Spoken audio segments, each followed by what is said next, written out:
Hey everybody, welcome to video number 2 of our Saturna Toque knit along, and I'm coming to you from my sitting room because it is raining. So it's not an outdoor garden knitting time, it's an indoor knitting video, and I hope that's okay. Just the way it is tonight.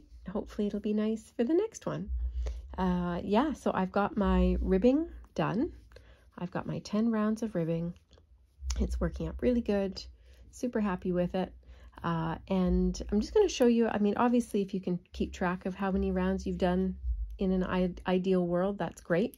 But if you were looking at your work and you're like, oh, did I do 9 rounds? Did I do 10 rounds? I'm not quite sure. I'm going to show you a trick for counting your rounds in ribbing.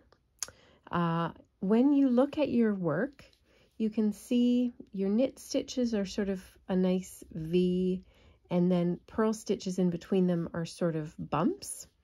So if you open up your work so that you can clearly see the vertical line of bumps, if you go right to the bottom of your work, I'm just going to orientate it here so you can see it, the very bottom edge, of course, is your cast on. So that we don't count. But up from there, every subsequent bump is a round. So if you look here, hopefully you can see it. I've got 1, 2, 3, 4, 5, 6, 7, 8, 9, 10 bumps right up to the bump that's just sitting under the stitch on the needle. So that's how I count my 10 rounds. That's a surefire way to know that you haven't missed anything. I'm going to take my stitch marker off just for a minute because I'm going to start working off of my 5mm onto my 6mm needle, and we are going to do 2 rounds of knit, and then rounds 3 and 4 are going to be knit 1, purl 1, knit 1, purl 1. So back to sort of rib texture. And then rounds 5 and 6 are going to be knit as well. And then rounds 7 and 8 are going to be purl 1, knit 1, purl 1, knit 1, rather than rounds 3 and 4, which were knit 1, purl 1, knit 1, purl 1. So those 8 rows are going to give us our nice texture pattern for our hat. I'm not going to make you watch me do all that because that would be boring for you.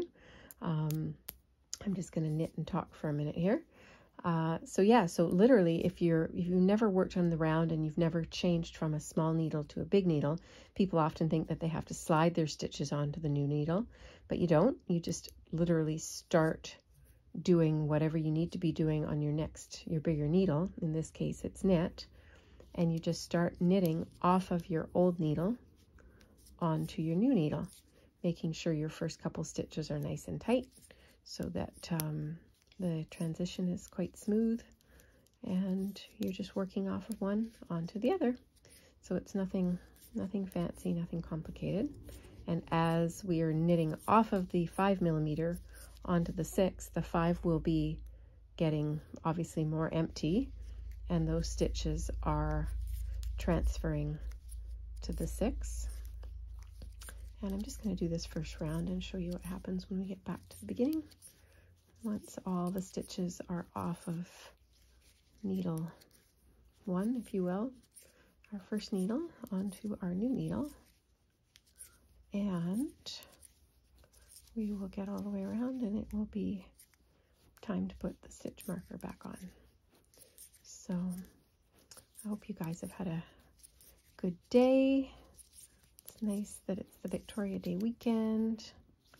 Always my favorite parade day is the Cumberland Parade on Monday because I like pipe bands, and there's usually like 5, well, on a good year, there's like 3 or 4 or 5 pipe bands in the Cumberland Parade. So we usually go to that, which is fun. And I'm almost there. Like I say, I won't make you watch much more than this because I know people like, oh gosh, it's so painful watching someone else knit.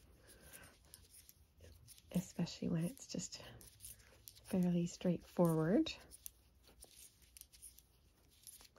It was nice to see all the different colors that you all picked for your knit along project, color-wise.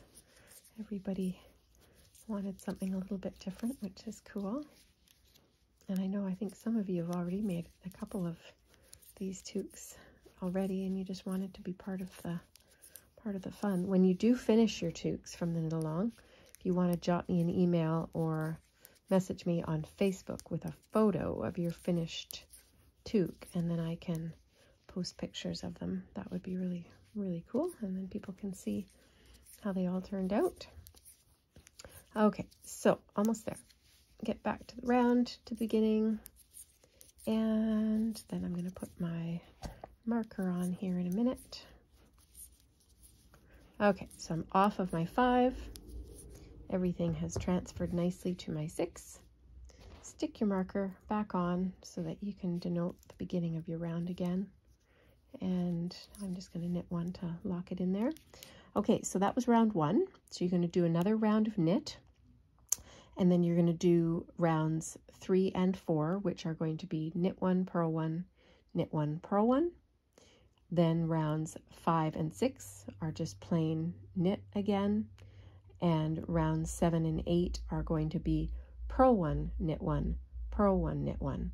So that 8-stitch repeat forms our texture pattern, if you will. So let's just do one texture pattern. So 8 rounds, and then let's reconvene in 2 nights. So what would that be? That'll be Tuesday evening, same time.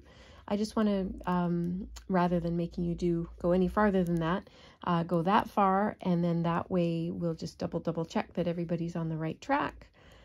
So do 1 8-round set. So don't repeat, just do 1 8-round set, and then we will get back together on Tuesday evening at 7 p.m. and we'll go from there. By there, my hat should be about up to there. And by then you'll be able to see, of course, how the texture is working up. So we will see you on Tuesday at 7.